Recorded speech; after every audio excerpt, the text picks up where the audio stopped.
Hi everyone, welcome to Life Accounts and Growing Pains. Today I wanted to talk about an Etsy store and what to think about before you start an Etsy store.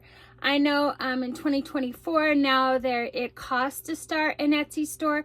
However, compared to a brick and mortar store, the cost is relatively low to start an Etsy store, and then to keep up the subscriptions each month.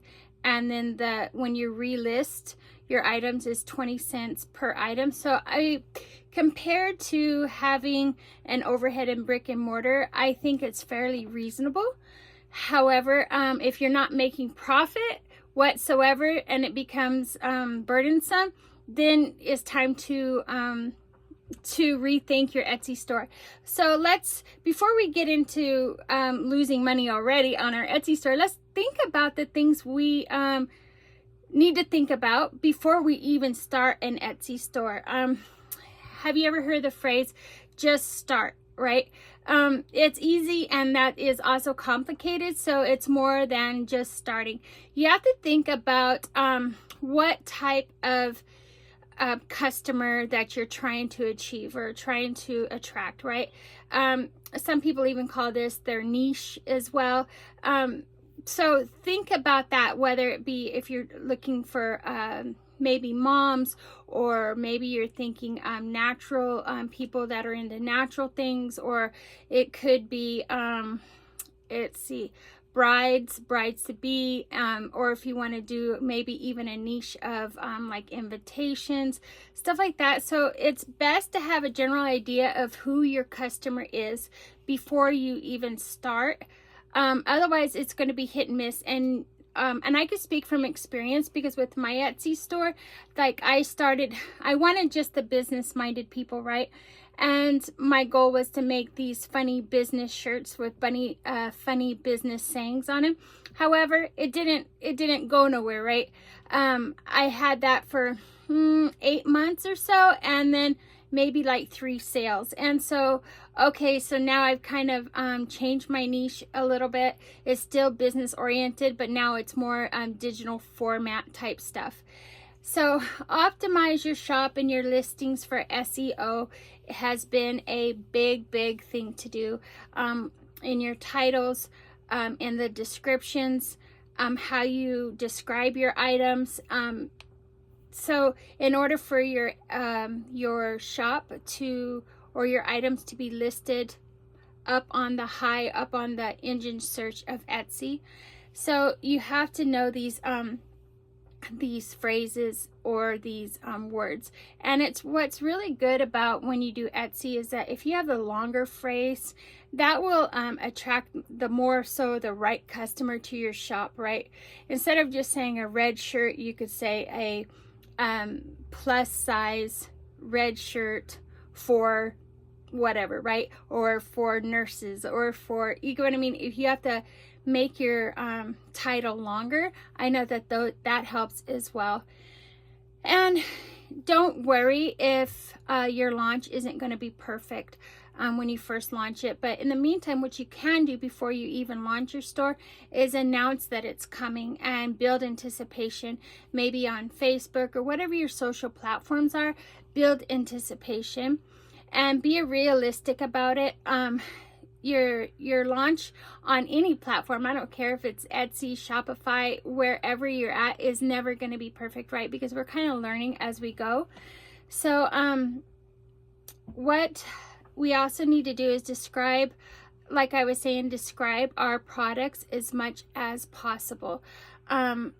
So as a digital seller, it can be hard to show off your products, right? And so you need to describe to the point somebody can just picture it in their head.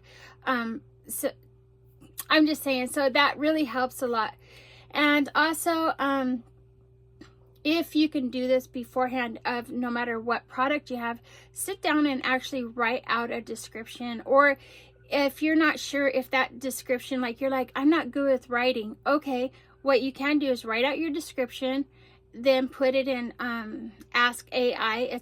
You can say Ask AI free and click on that, and then you can just ask AI, please rewrite this in a professional manner, and then it'll generate another version of it in a professional manner. So you don't have to be an expert writer when it comes to this. And also just take a deep breath as you go, because this is a process. It is a learning process.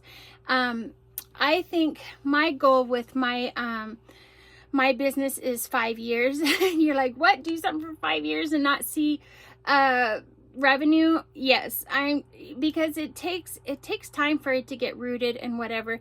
But usually they say when you start an Etsy store, within the first few months you should start seeing some kind of sales, because Etsy promotes newer stores or new stores. They try to get them out there, and so they do help with that.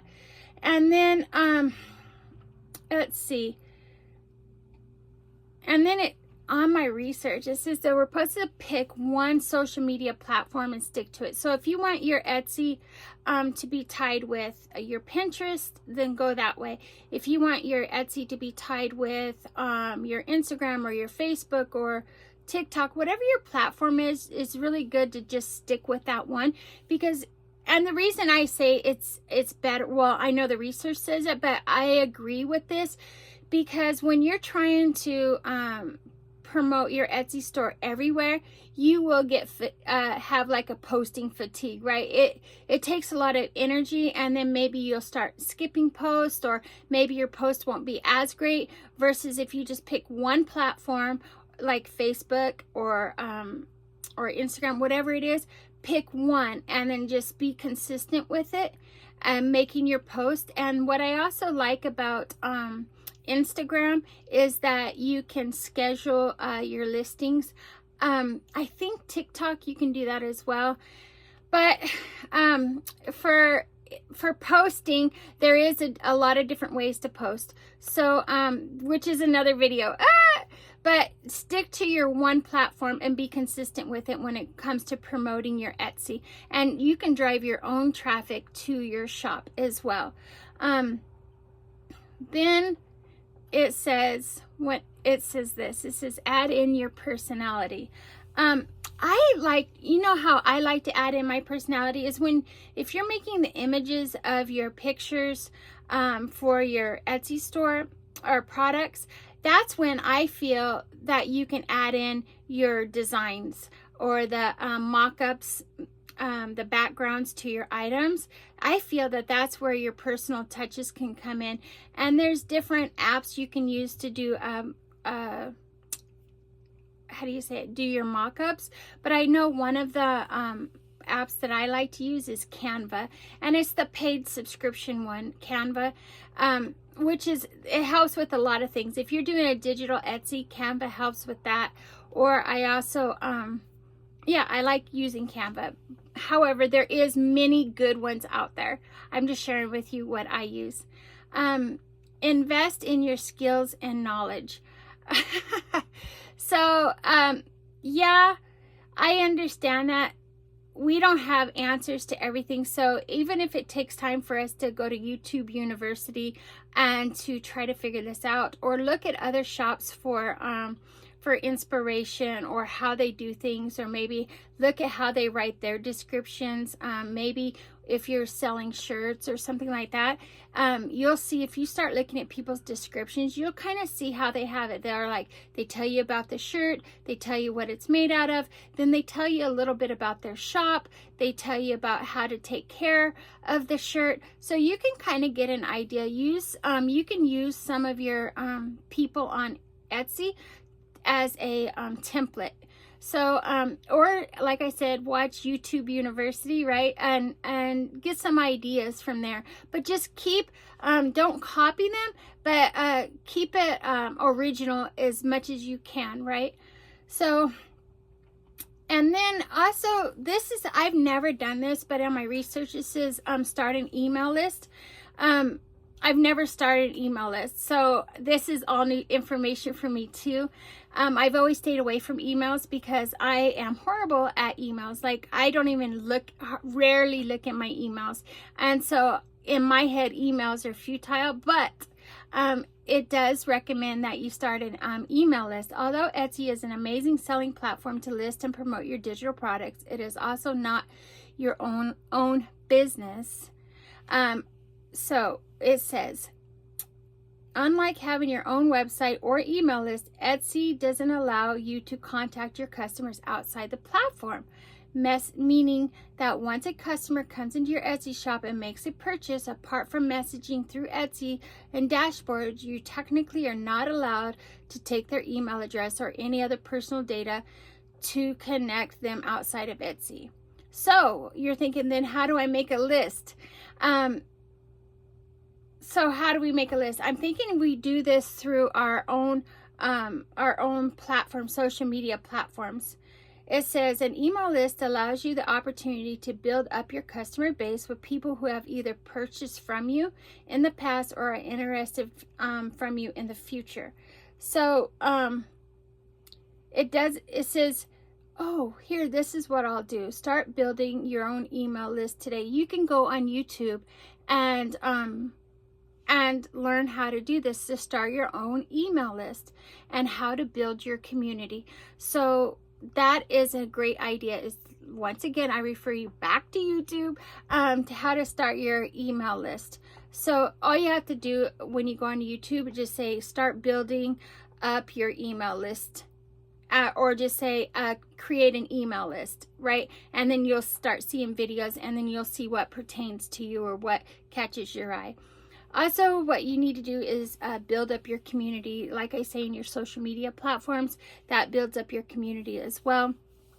And then what I like to do, if you're not drop shipping, because you can do drop shipping on Etsy, but if they're tangible products that you're sending, what I also like to do is have a card made. I was doing digital and drop shipping, but I do Poshmark, right? So when I do whoever order, I put my Poshmark card inside of the package that they order. So it's like another friendly reminder, right, of where they got their beautiful item from. So if you're selling physical products on Etsy, and make cards and put them in each package that is purchased from you. So I know that's a great way to build your community as well. And then don't feel bad if things are slow, right? Because you got to give yourself grace, give yourself time to build this up. It's a learning process. And so and if you get negative criticism, that's okay, because just turn that into, don't give up, because it's your journey, right? So just turn it into something that you can learn from. Okay, then they even have what they call Etsy ads. What I like about Etsy ads is that you can set your own price. And how I understood Etsy ads and how they've worked for me is if somebody clicks and makes a purchase from one of the Etsy ads, then at which point then Etsy charges you for that particular click, right? So you could start as low as $2 and go up higher, right? And so I like doing Etsy ads, especially maybe not from the jump, maybe not the first month, because Etsy automatically promotes you because you're a new shop, but maybe like the second month, start working with Etsy ads as well. I think that's good. And also, people say what you can do is make multiple listings of the same item. Just use different keywords, different SEO words, but it's the same item, but just have the different listings. That way, different people can find your one product that you're trying to sell. And I've seen this one shop, I don't know if it was like 3 products. Then he might have only had 3 products, right? But then he made all these like 8 different listings per 3 products. So each listing was the same product, but they all had different titles, they all had different SEO words, they all had different, you know what I mean? They had the same description, but the titles and the SEO words were all different. So I think that's kind of cool as well. I don't know what else to say. And don't worry, you'll start, once you start looking into this, you'll run into a lot of people that say, do Etsy this way, do Etsy that way. But I've listened to enough like talks about it, and the reason a lot of people got so big on Etsy so fast was because of the pandemic. So we're out of the pandemic now, and so yes, the sales are going to be slower. And also currently what's going on in the United States currently is all the fires and all the heat waves and all the, you know what I mean? So don't be surprised that people are not wanting to order. I also noticed this on my Posh store, that that my sales have gotten slower, because who's wanting to buy shoes when they're trying to figure out how to cool their family down, keep their family safe, keep their family hydrated, right? So the sales will go up and down according to how people's life or circumstances are. So during the pandemic, everybody was home, everybody was on their computer, so of course Etsy blew up, right? So I'm just saying, I'm not saying it's impossible to blow up again, but it's harder because not as many people are on the line or online looking for stuff, especially now since they can go to stores, or especially now because there's other things in life that's more important than buying something on Etsy. Just FYI. Okay. All right, I think I've said my piece. I really appreciate you. If you haven't hit the subscribe button, please do so. And thank you for joining our community, and I will see you on the next video.